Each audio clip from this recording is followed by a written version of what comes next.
My name is Richard Tausig, and my father was called Kurt Tausig, and he came out on one of Nicholasa Winton's trains in June 1939.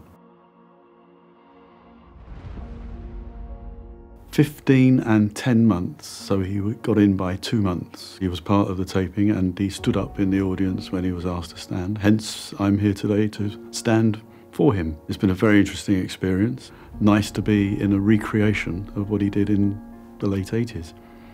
And lots of interesting stories to tell. He died 3 years ago, aged 96. He said he lived a long and lucky life, thanks to Sir Nicholas. My name is Daniel Hellman. I'm the eldest grandson of Lily Schindler, who was 7 when she came from Prague on the Kindertransport. She was reading Vera's book on holiday when she recognized that Vera was on her train. It's been pretty incredible. It was just amazing to hear people's stories. Seeing the footage, obviously, was live in a way, being enacted in front of you was pretty emotional, but I think really special to just meet all the family members that are here. My name's Ian Briley, and my mother was one of the Kindertransport kids brought over by Nicholasa Winton. Lily Bellac, it's in the list.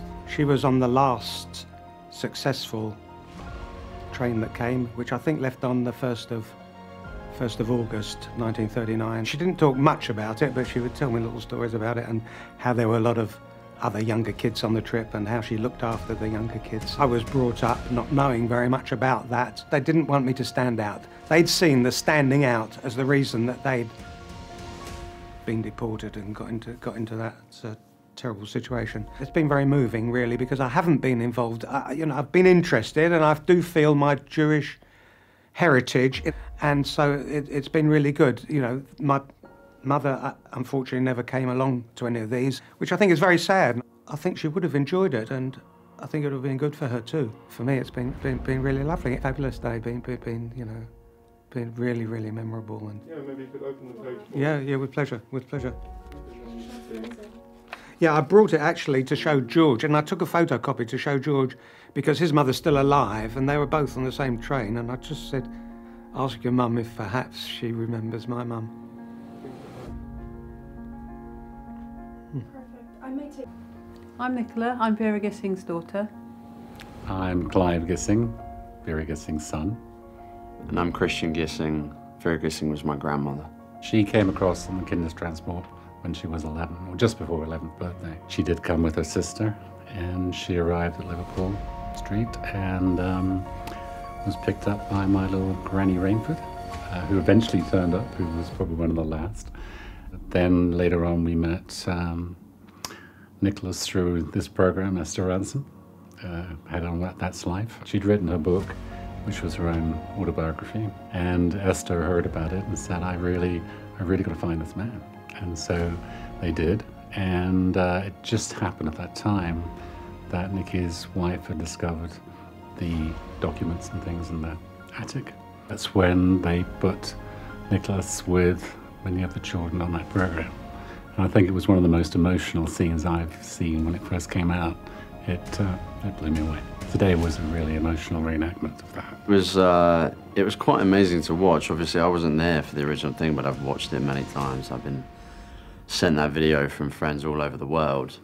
Seeing it today, it was like, it was very moving still. And I mean, seeing the fact Anthony Hopkins is playing him is incredible. And I think he carried a lot of what I saw in Nicholas on that day. Seeing someone play my grandma as well, she was definitely one of the most impactful people in my life. It has just been amazing that Nicky Winton's story has been told and that Mum is being played as well.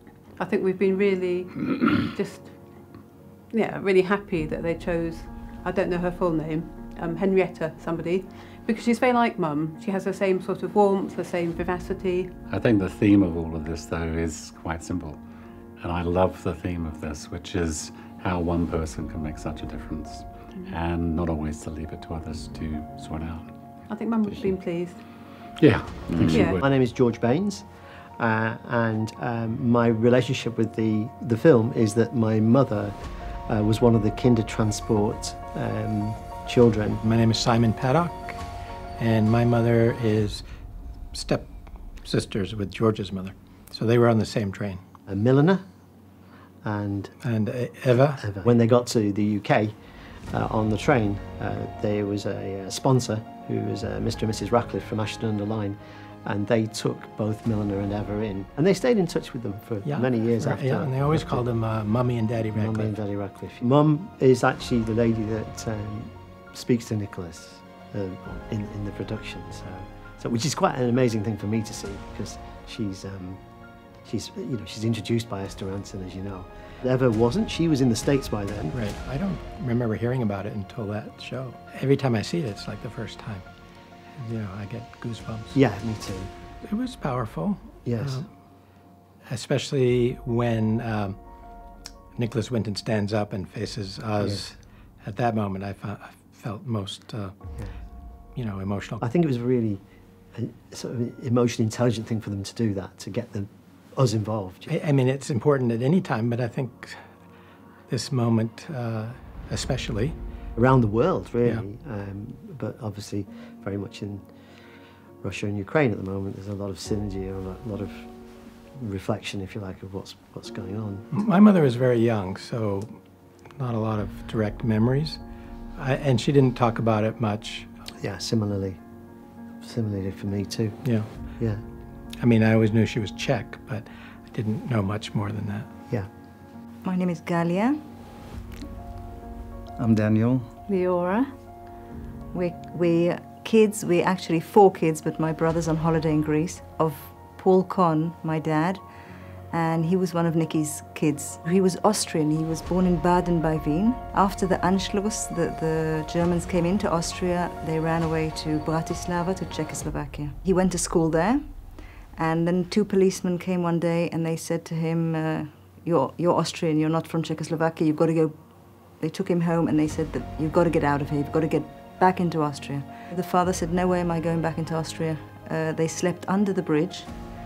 They bribed a truck driver and they went back into Czechoslovakia.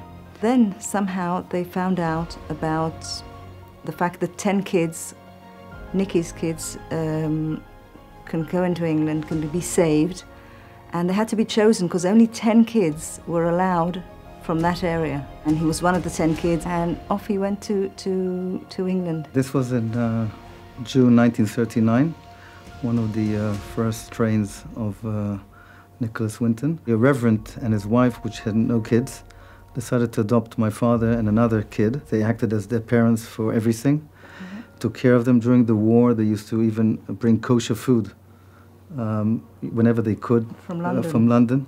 Even their bar mitzvah, they held it in the back of the church in Chatteris. In 1945, he continued high school in London, and he united with his parents in 1949. 10 years without. They were separated for 10 separated years. for 10 years. That's Nicholas Winton. I mean, without him, so we wouldn't be here now. So, and we were delighted to have the opportunity to come and participate. We're sure our dad would. He's smiling up there. He came from Israel especially. There was no question about it. In 1988, he wrote, and he didn't write about Nicholas Winton, so it's as if he didn't know. Then there was a film about Nicholas Winton, and he came to Israel, Nicholas Winton, and we met him, and then it all started to open up, and my dad started to talk about the Kindertransport and wrote about Nicholas, and then there was a change, there was contact, and it's something he didn't talk about when we were very young. We didn't meet her, but our dad was in contact with Vera Gissin. The whole interaction with other people who their parents were Kindertransport was emotional. Everything about it was very special.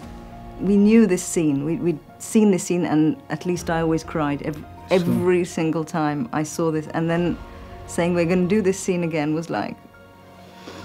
Yeah, very emotional. I'm Erica Barnes. My mother was on the very last Kindertransport out of Prague. She was 8 years old. She came with her brother, who was 10 at the time. She can remember trying to look for her mother in the crowd. And she also remembers later down on the train journey, people throwing sweets in the windows of the train. She lived for the rest of the war with a very generous uncle and aunts, and a grandmother was here.